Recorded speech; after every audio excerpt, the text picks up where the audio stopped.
Did the eunuchs lived with the Sultan's harem and were insulted and belittled in the Ottoman Empire? The Ottomans were adept at managing the various slave systems. The Ottomans were eager to promote the Janissaries because they were one of the best military classes and a major advocate of slavery. When they were between the ages of 7 and 14, the state used to tax them in order to recruit and prepare them for professional soldiering in the majority of non-Muslim families in Europe. Janissaries were young men, boys, homeless, orphans, and Christian captives who were adopted and benefited by the Ottoman Empire. They were raised on Islamic religious foundations, believing the Sultan was their master. The Janissaries were fed by the Devsirme boys' tax, where 1/5 of children from occupied cities were included in the Ottoman army without Islamic legitimacy. The Ottoman Empire committed immoral acts, including enslaving people and depriving children of basic rights, including protection from their parents.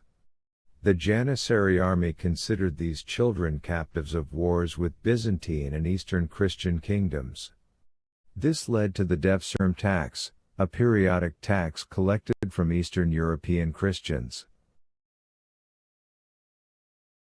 The tax is a crime against humanity and a reminder of the black history of the Ottomans who claimed Islam. Prophet Muhammad denounced a companion story of a bird, highlighting the right of affection and assembly.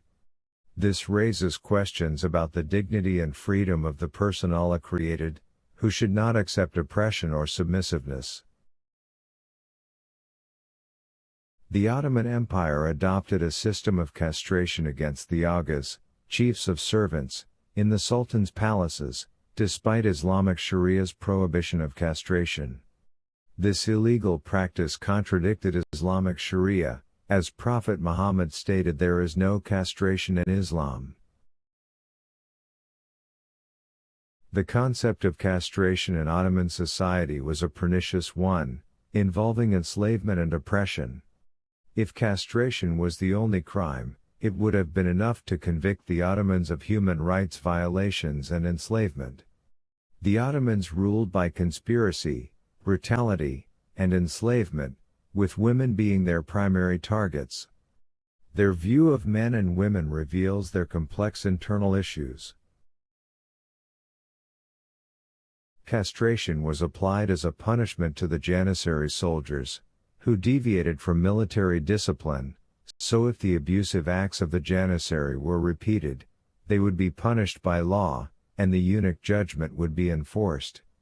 The chief of the Janissaries was the one who orders this punishment, and it is a great and cruel punishment because whoever suffers this punishment will lose his manhood, which qualifies him to work inside the harem palaces. In the Ottoman Dark Ages, the feminist environment was filled with intrigue, with eunuchs living in royal harem palaces. These women were of great importance and practiced the hidden role of Ottoman politics. The conflict between the harems intensified the authoritarian atmosphere, leading to strange stories and plots within the palaces. The walls of these palaces could tell horrors and dreadful stories. The eunuchs were ridiculed and had their freedom and dignity taken away from them while living in harem palaces. They were devoid of the natural impulse that Allah had endowed them with. Castration denied them the opportunity to experience actual fatherhood and the ability to have their own children to support them in old life.